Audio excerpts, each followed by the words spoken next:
Can you imagine what life was like aboard the grim slave ships, where every corner reeked of despair and suffering? Have you ever wondered how it felt to be torn from your homeland, shackled and crammed into a foul-smelling ship, not knowing if you would survive the journey? Today, we're uncovering the dark reality of life for slaves aboard these ships, a brutal and sorrowful chapter in history that still echoes through time. Join us as we dive deep into this impactful narrative, filled with details that will stir your emotions and challenge your understanding of the past. In these dark, foul-smelling, hopeless places, those aboard had no choice. They were just trying to survive, only to be sold like animals at the journey's end. Africans were either captured or purchased. Slavery had been a part of African society long before European slave traders arrived, but the kind of slavery practiced within African traditions was very different. Captives were traded within the continent as a sign of wealth.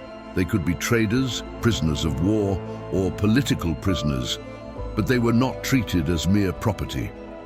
With the arrival of Islamic traders, African slaves were transported to the Mediterranean and later to the Americas by European merchants. When the Europeans first arrived in Africa, they initially tried to capture people on their own, but this practice was unsuccessful. They soon began buying slaves from traders in places like the Kingdom of Congo. African traders then began raiding nearby areas to capture more people to sell to the Europeans. The captives were shackled and marched to the ships. From all over Africa, they were gathered in port cities to be transported across the Atlantic Ocean. During the journey to the coast, slaves were chained together in rows. They came from various backgrounds, spoke different languages. Many had never seen the ocean before, and almost certainly had never been aboard ships like the ones they were about to board. Once at port, they were forced below deck. In these port cities, the slaves were herded onto ships and placed below deck.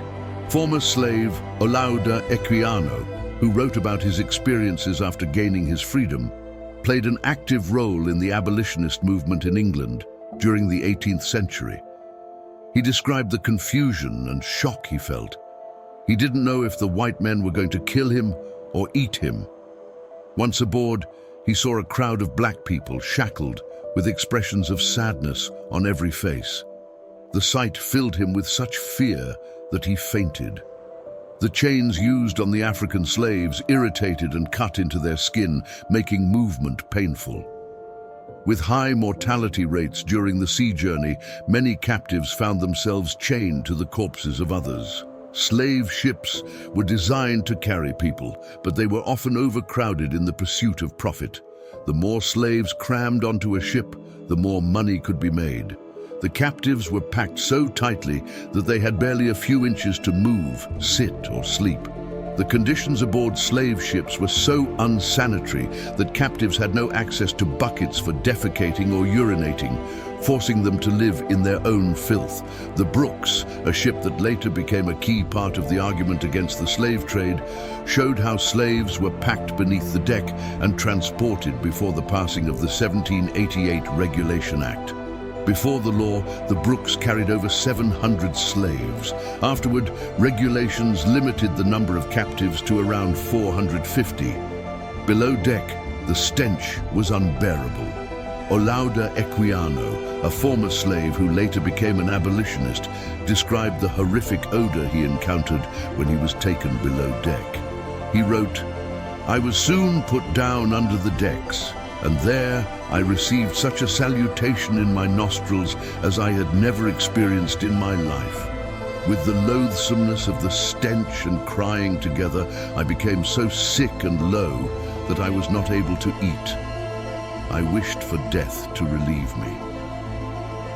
Occasionally, slaves were brought to the deck and washed if the weather permitted. But these sporadic washings could not counter the brutal conditions. Anyone who disobeyed was punished. Punishments for captives who disobeyed the crew, attempted to escape, refused to eat, or showed any sign of resistance often involved violence. When Equiano refused to eat, he was punished by two men. One of them held me fast by the hands and laid me across the windlass and tied my feet while the other flogged me severely. Overcrowding on the ships fueled the spread of diseases. Slaves were allowed to go on deck when the weather permitted, but otherwise they remained in the oppressive heat and stench below. With hundreds of people crammed into such a small space, diseases quickly spread among the captives. The close quarters, combined with the heat and the sheer number of people, made the air unbreathable. The mortality rate on slave ships was as high as 15%. Dysentery was a leading cause of death, but other diseases like scurvy, influenza, measles, malaria, and smallpox were also common. Suicide nets were installed on some ships. Many slaves, given the chance, attempted suicide, either as an act of desperation, defiance, or both. Some refused to eat or tried to poison themselves, while others attempted to jump into the sea. To prevent slaves from jumping overboard, many ships were equipped with suicide nets. Even if someone managed to get past the nets, many ships sent boats to retrieve them because losing a slave meant a loss of profits. Women endured great suffering aboard the ships. The majority of captives were men, as they were considered more suitable for hard labor, but women were enslaved as well. On slave ships, men and women were kept separated. Women and girls were often not chained like the men, and in some ships, the captain would sleep in a hammock with the girls. Women were frequently subjected to sexual violence at the hands of the crew. These grim realities are just a glimpse of the unimaginable cruelty endured by the enslaved people, as they were forcibly transported across the ocean to a life of servitude. The horrors aboard the slave ships were a dark chapter in human history that should never be forgotten. The captives were forced to eat. Keeping the enslaved people alive was essential, though extremely difficult given the harsh conditions. The crew did whatever it took to make sure the captives ate. Their diet mainly consisted of bread, beans, and salted meat. If anyone refused to eat, they were whipped, both as punishment and as a warning to the other captives that resistance would not be tolerated. The crew would even force-feed those who resisted, using a special tool to open their mouths and force porridge down their throats. The captives were put on display. After 6 to 8 weeks aboard the ship, they would arrive at ports in the Americas and be brought ashore. Many of the Africans had no idea what awaited them and feared they would be eaten by the white men. The fear was so intense that some of the older slaves were brought on land to reassure the newly arrived captives, explaining that they wouldn't be eaten, but rather forced to work. This act helped to ease some of the captives' fears. When they disembarked, they encountered Africans speaking a variety of languages. They were taken to the traders' yard, where they were kept together, regardless of gender or age. How cruel humanity can be. These facts are deeply sorrowful, reminding us of the unimaginable suffering endured during this dark chapter of history.